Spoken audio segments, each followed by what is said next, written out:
Hey everybody, Doug8798 here.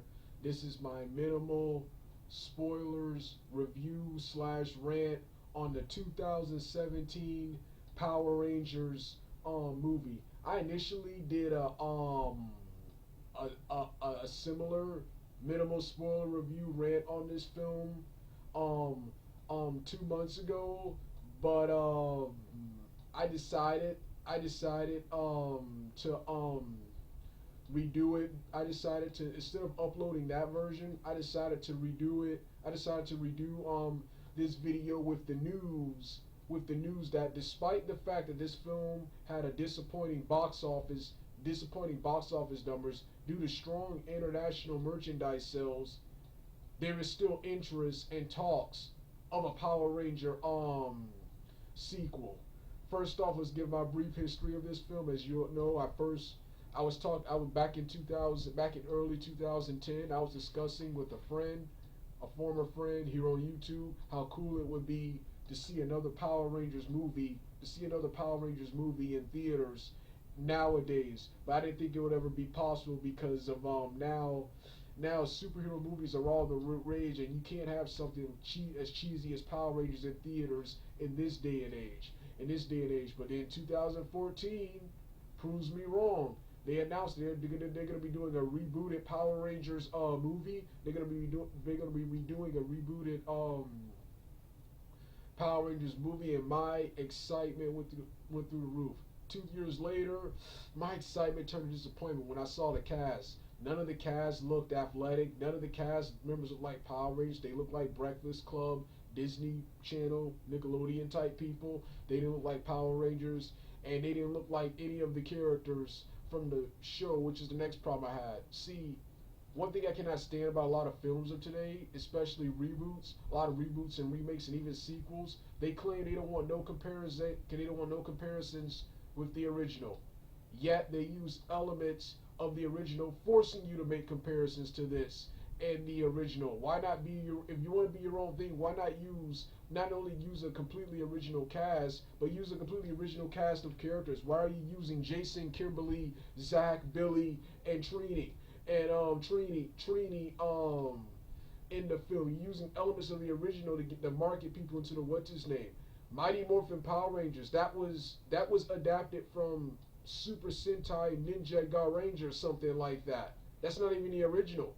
That's not, so you can pretty much do what you want. So my excitement turned to disappointment when I saw them. Then when I saw Rita, who looked like Lord Divatox, the villain from one of the main antagonists of the Power Rangers Turbo franchise.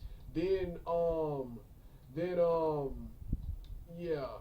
But of course, now when I saw the trailers, the film looked good, and as always, I was gonna see this film with a friend, but that friend beat me to it.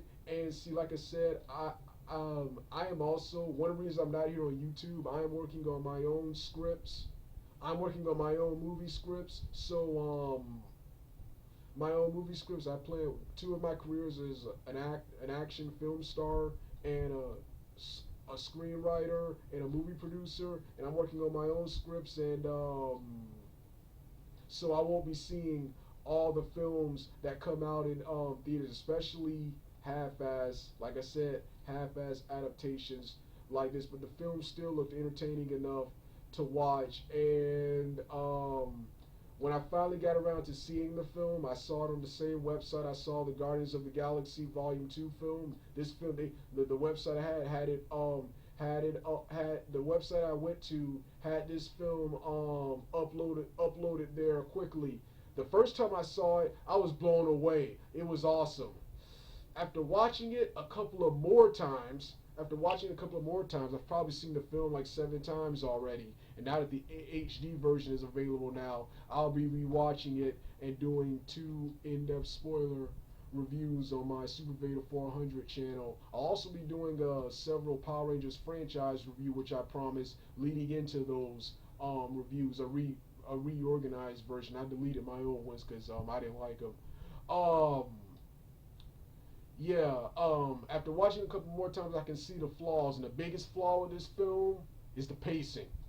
And you cannot have problems with pacing in a Power Ranger film, and that's why it didn't take a lot at the box office.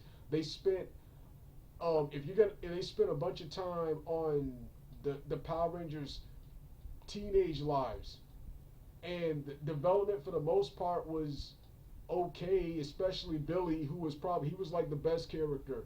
He was like the best character in the film. The other ones in my opinion kind of sucked, man. I liked each character in the film, but Billy, he was the best. And and Rita, the actor playing Billy, Rita, and Billy Cranston as not Billy Cranston, but I think it's Bryan Cranston, Zordon. They were the MVPs of actors in this film. They were the best in this movie, but the teenage stuff was so boring, and the teenage stuff was so boring. The teenage stuff, it was so boring. When we finally got to the suit stuff, that was at the end. You cannot do that in a Power Rangers movie. You have to have butt kicking from opening act till the end. That's why the originals was so popular, despite how terrible it was. That's why the MCU's movies are successful. They captured a perfect balance of story, action, and adventure. So Michael Bay films even get this. That's why they're successful, and that's why this wasn't. Most of it was boring. The final climax saves it. The entire storyline. I love the rebooted storyline, and the final climax of the film saves it. The final climax with the Mighty Morphin Power Rangers theme playing and Kanye West's Power song playing. Soundtrack was good, but it's inferior to the badass Mighty Morphin 1995 Power Rangers film, which I'm currently using as my channel icon. This film was okay, but it's inferior to that Power Rangers film. The 1995 Mighty Morphin Power Rangers film, that is the real Power Rangers. That is the real Power Rangers film. That is the real Power Rangers film. So yeah. I also love how Rita Repulsa in this film, she was more deadly and more threatening than she was in the original series. However, Rita Repulsa, her character sucked in this film. She just wanted to get the crystal to wipe out the world, wipe out the world. She had really no motivation. She was just a video game boss character, a big strong opponent for the Power Rangers to fight. Rita Repulsa in the television series and the Japanese series, at her most campiest, had more of a purpose to exist in the series than just to be a boss character. And Goldar was terrible. He was just a special effect in this film. Once again, Goldar in the television series at his campiest had an actual character, and in that character, they had character arcs. They had character arcs. Here they were just both video game boss characters. I really love how they redid Zordon with him being forced with him in the beginning being killed by Rita, actually having a body, and then throughout the film not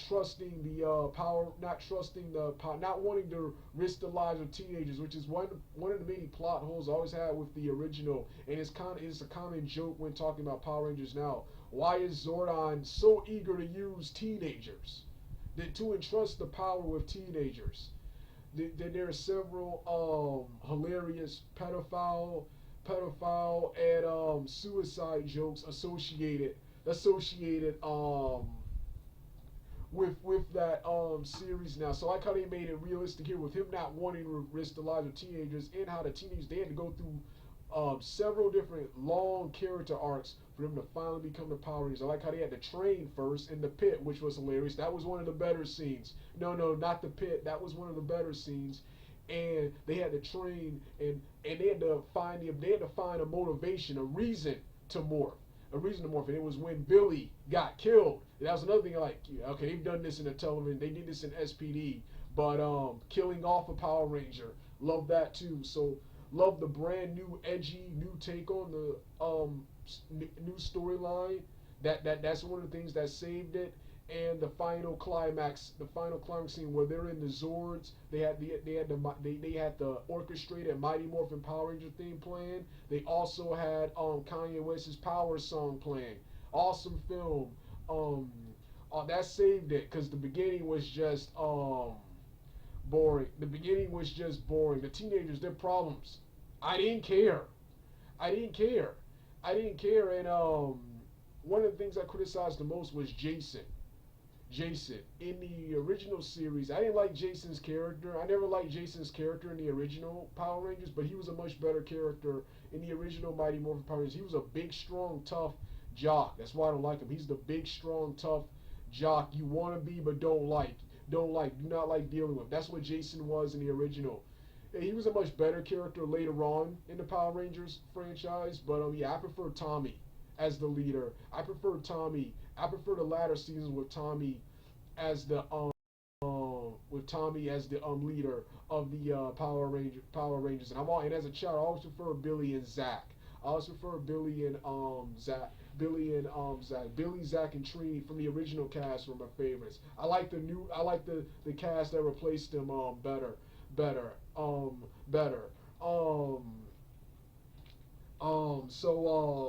Yeah, but Jason's David, J,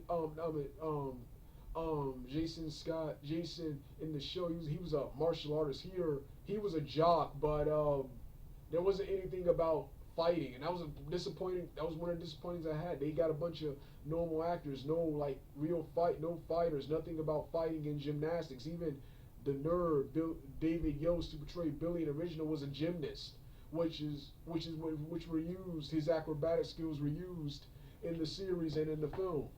So yeah, good film. See, I became reinterested in this film because despite like I said, despite the poor box office attempt, they're talking about a sequel, and of course the post credit scene teased Tommy appearing in the Power Rangers film. Well, this was my minimal spoiler review/rant on the on the Power Rangers 2017 film. Pretty good film. Could have been better, but pretty good. But this was a good start to something to this was a good start to what could be a good franchise. I'm pretty sure now that they introduced the characters, we can get straight to the action in the second film. I'm pretty sure the sequels, if they make them, will be better. All right, I'm done.